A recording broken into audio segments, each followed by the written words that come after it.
Alright, so I'm going to go over a feature that more than likely you didn't even know about. It's, it's in 392s, it's in the Hellcats. Some of the people that have been watching my channel for a long time, if you go back and you watch some of those old videos, and you'll see a lot of people would ask me in the comments, yo Mike, what's that little truck with the camera on the back, one of the icons on UConnect? Well, that was a feature from the Taser, and what this feature is when you're driving your car, if your car is in drive, you can hit that cargo icon, and what it would do is if you're driving, I think below 10 or 15 miles per hour or something like that, the camera would activate, your rear camera would activate while you're in drive, while you're in motion. So let's just say if someone was tailgating you or something like that, and you wanted to get their front plate number or something like that, maybe, I don't know, or you just want to see maybe who's who's behind you, or if you want to just look to see like what the view looks like behind you as you're driving forward, but you can't be going anything past, I think, 15 miles per hour. Maybe you can get up to 20, I'm not really sure, but you would be able to activate your camera in motion, your rear camera, where you could activate it on your UConnect screen, see the actual live picture of your camera as you're driving and whatever's behind you. All right, so let's go ahead and start the car first,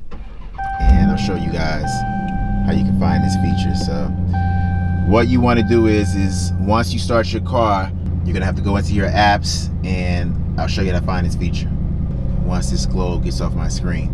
So the first thing you want to do is you want to go into your apps, which is right here, and you want to go over to where it says settings. So let me just zoom in a little bit so this is closer for you guys. So you want to go into where it says settings, and when you go into settings, you want to go down to where it says camera, all right, and then hit on camera.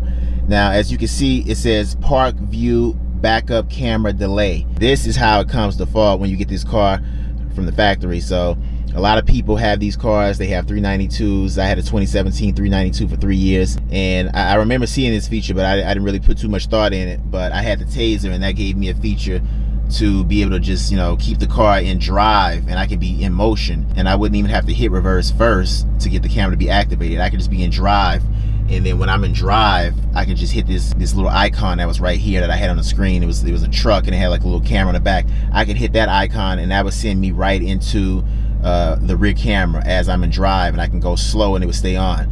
And check this. All right, so what I wanted to do is just widen my frame of view out a little bit more, and I did. So I'm at 12 millimeters right now. Actually, let me just go to 14.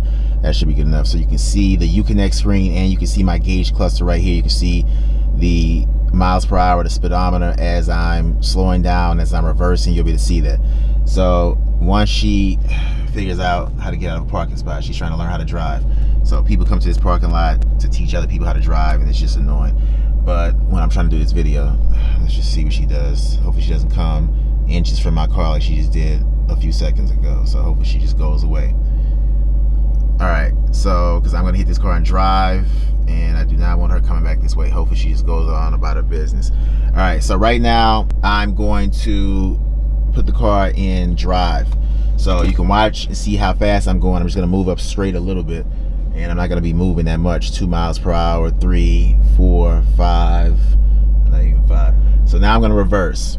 All right, so here we go. So reverse. I'm in reverse right now, and now I'm gonna go back and drive. And as you see, the camera is still on as I'm going 3 miles per hour, 4, 5, 6. So 6 miles per hour, the camera shut off. So like I said, not that big of a feature, not that, extravagant of a feature or whatever you want to call it. But to me, it could be huge in situations where you may think you may not need this feature. You may not, you know, it's not going to be that important. So like I said, to me, it's just a real convenient feature to have. If you ask me, when you're in a tight situation and you don't want that camera to go all the way black, you don't want the screen to go all the way black, when you kind of need to, you know, hit drive and hit reverse right back again, and you're going to be hitting reverse and then drive and then reverse and then drive a few different times until you can get out of this tight spot, that camera will stay on until you're fully past, it looks like 6 miles per hour. The other day, I think it went up to like 10. I guess it can, and I don't know if it can change if it's a different calibration or what. But to my knowledge, I remember going to like 10 miles per hour before it shut off. But anywhere from 6 to 10 miles per hour, maybe it's different depending on the situation. I'm not really sure. But you know, the camera will stay on as long as you're going under those speeds, and then it'll automatically shut on when you start getting at reasonable speeds.